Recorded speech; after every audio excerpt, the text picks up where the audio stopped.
105.5 KNAC with an exclusive. Steve Vai here, live in the studio. Just heard one of the many incredible tracks off of the new release coming out. Yeah. Sounds good. It looks unreal. The artwork is great, and then you listen to it.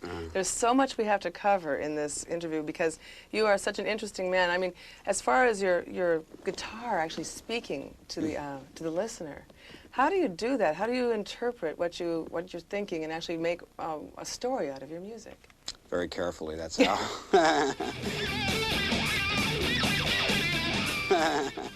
Well, like I say, it just, I've got this peculiar personality, this absurdity to me, I guess, that I like to hear in the music. So it kind of comes out that way. Steve, let's go through a little bit of your musical history, shall we? You bet. Joe Satriani was a guitar player in my town. And I went to him with a pack of strings and a guitar, and I said, teach me how to play. And our relationship was great. I took lessons for about 3 years, and he's always been, I've just always been in awe of him, and total respect from way back then. It was funny, I always just sit and wonder how a guy like this can be so good and be from such a little town. Yeah, now let's move on to the Frank Zappa thing. That's an interesting story in itself. How Yeah. you hounded the man, sort of?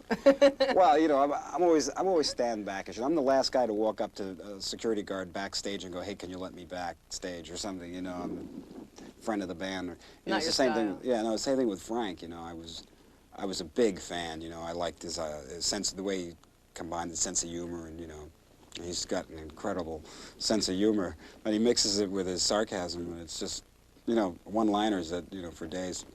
Does he make you laugh, or are you sure how to take the guy? He just makes me hit myself in the head and go, God, that's so funny. It's so true. Yeah. I built this little studio in my backyard in this house I had in Sylmar, right? And I had an 8-track quarter-inch recorder, and I used to record all this bizarre music. That was extremely Zappa influenced, and And I had some fan mail, and I printed it up, put it out on a label, my own label. And it became a record called Flexible. Yeah, that's the one. So that was the same period. Yeah, and went very much into death trying to do it. Almost into death. Almost into death. But you resurfaced, by golly. How did it happen then that you joined up with David Lee Roth? Well, there was a lot of buzz going on at that time. There was certain selections on Flexible that created a buzz in the guitar community. Most definitely. Yeah, and I was a perfect candidate for him because I was young. I had this sort of I guess, twist to what I was doing, and and Dave definitely has a twist to what he does too. So we made a really good pair, I believe. Oh, it was great watching you guys on stage. Oh yeah, it was very nice. 105.5 KNAC. That is Animal. How are we going to win some of these CDs, huh, Steve and I? Well, I just came up with this bright idea. Yeah, you and your bright idea. Yeah, I know. It gets me in trouble. Anyway.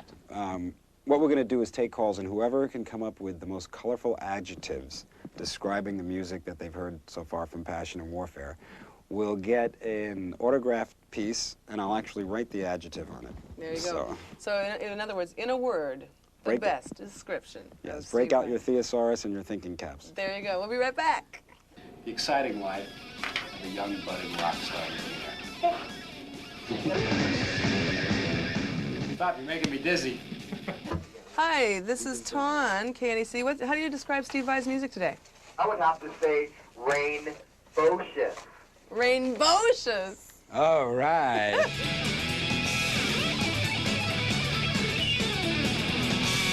We have an exclusive here. I've got a couple more minutes with you. Just want to ask you your thoughts on marriage. Well, it's good for some people, I guess. Yeah. No, actually, didn't you get married not long ago? Mm-hmm. Is she a hairdresser or something? She always has such interesting... Well, she's very colorful, and she likes to experiment, and she used to have flaming pink hair and all this stuff. Yeah, I remember that. Because she was going to Berkeley, College of Music. That's where we met her. And she comes in with like this spiked hair like this, high heels like this, magenta, green, pink hair, and it looked radiant, She was pretty wild. That's funny. You have a lovely son, huh? Yeah, I do. He's a knockout. He was a killer. Say the name again. Julian Angel. Julian Angel. That is so cool. Oh yeah. Wow. He's eating us at a house and home though. How did it happen that you joined Whitesnake? It's very interesting, of course. that, I mean, this is a set of heavy hitters. Yeah. You guys, are you a hired gun or are you a band member? Whitesnake today, Steve Vai is a band member. I mean, I had left David Lee Roth after the Skyscraper tour, and I was going to hang out at home for a while and record Passion and Warfare, basically. And then Coverdale came over to my house, and we spent like 3 days together just talking, and he played me music, and we were sitting in my studio, and he was playing me rough tracks and singing in my ear, and it was like, the way this guy was projecting, I just said, oh my God, I gotta be in a band with a singer like this. Do you think you'll ever sing on record? Well, I don't know, you know.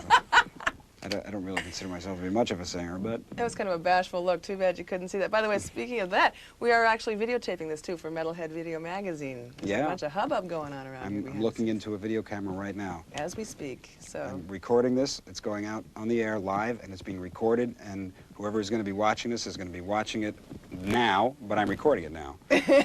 I think I follow that, right? Can you explain it to me? No. Nationwide distribution. Passion and Warfare is an adventure in metaphysics.